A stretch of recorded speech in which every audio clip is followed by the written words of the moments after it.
What is going on, everybody, and welcome back to Byerly Studios for another awesome build. So this is a zombie breakout tumbler that I've been meaning to make a video on for a while. It's going to be a little bit different than the original, but that's okay. So we're going to start off with some Sculpting original. I'm going to use some scraps for this first part. We got a little jar of tools, and then I got some parchment paper on my aluminum baking pan. And so the very first thing I'm going to do in this build is I'm going to sculpt out some rivets. So I like to use these rivets as like a banded material to go around the outside of the tumbler. And I can really age and like rust them out so that they really blend well, but they also look like they're kind of just holding the metal all together. I like that grunge look. So here I am, I'm just kind of getting the overall shape. And then I'm going to use a dimpling tool just to add kind of like a as if the rivet had been kind of like aged away, or if it had been kind of like hammered into the socket before it was welded into place. I like to think of like a cast iron hull of a ship or something like that when I'm thinking about these rivets. The hardest part is sometimes just getting them so uniform and making them all look the same size. So we're really going to just jump in, and there they all are in a row. I always make more than I need. Then we're going to jump into the police badge. So I cut these water slides out on a white water slide. They've already been clear coated, and I made 2 of them. So the very first one, because I'm using polymer clay, I don't want that polymer clay dust on it. So I'm going to go ahead and flatten out my polymer clay. And I'm going to kind of press the police badge that I've got as a scrap into that, and then I will use my X-Acto knife slightly at an angle to cut away the meat around the badge itself. So I'm going at an angle there so I get a little bit of a taper from the top of the edge of the badge all the way down. I'll mush that down a little bit more and then take off just a tiny bit more so that it has almost like a dome or a concave effect. And then there's that. Clean it up just a little bit, and then I'll lay it on my parchment paper to be baked. Voila. So I laid this on a little pint cup here. And then there it is baked with its curvature of the tumbler, and there are my rivets. Yay! So here is the zombie already sculpted, and we're about to jump into that. Alright, so here we are. So it depends on the situation, but a lot of times I like to sculpt the eye and the nose first so that way I can get the proportions right. I start off with just a base for the eye, then I come in with the upper eyelid and the lower eyelid, and then I'll add some meat around the exterior of the eye, then the nose.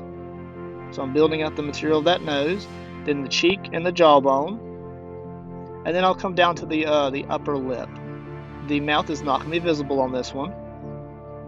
So I'm going to build out that material around the lower of the eye. Kind of smooth it out a little bit, but I don't mind leaving striations. Because I am using acrylic paints, I can layer those in and shade them as I need to. So any kind of defects I can kind of hide away. Go ahead and carve in the nostril hole. And then there's the second one.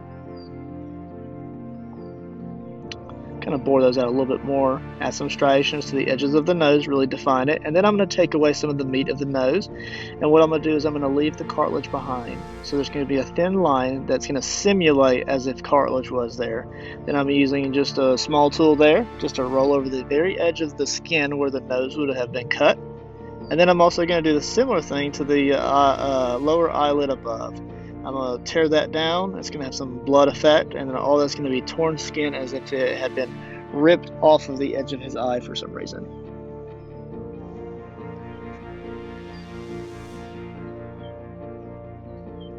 Alright, so then I'm going to go ahead and add the torn metal effect that goes around the outside of the tumbler.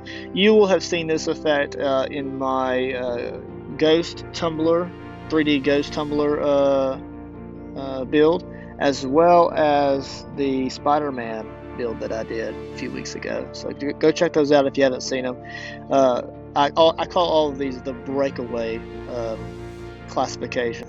And I find these really fun to make just because you kind of get the character, but then at the same time you can add a bunch of things to the other parts of the tumbler to kind of give it some just fun collage or variation. I'm going to blend the edges of that. Now I want to kind of taper that edge so that they kind of run not so jagged out from the interior of the tumbler, but just kind of a fade effect. so that if when I come in with some granular or sand or glitter to apply some rust texture before I detail paint, then it kind of blends that into the painted tumbler, and it kind of makes it look all uniform. Alright, so now with that pretty much set the way I want, and before I kind of lock in all of the true details, I'm going to begin using some armature wire here, and I'm going to get the overall shape for the fingers that I want. And I'm going to kind of slowly taper that so I can get the joints as I need to. The last time I did this, I made the fingers a little bit too thin. I want them to have a little bit more meat and strength to them this time, so I'm going to add a little bit more meat and thickness to those fingers. Give them a little bit more definition. Here I am sculpting in the fingernail, and then blending that down into where the knuckle would possibly be disappearing into the metal. We're going to make one more. And I say one more because this is a full finger one more. It's slightly shorter than the other one. And then there is the third one there, but we are missing something there. Oh no. Yes, we are missing the end of the finger. So the bone and the muscle tendons will be visible there, and it will have a little bit of a blood drip. And I decided on this one to go ahead and put in the thumb. So the thumb is kind of coming up and over, and it's going around. It's kind of as if it's covering the mouth in some way. And I thought that was a pretty cool effect. So now I'm just going to go and define that lip around where it's folding over the skin, because I don't usually do that until my final steps. And then there it is in all its glory. I appreciate y'all taking the time to watch this first part of this build. I will separate the painting portion, which is much longer, into the second video. So stay tuned for that, and I will catch you later. Thanks, guys.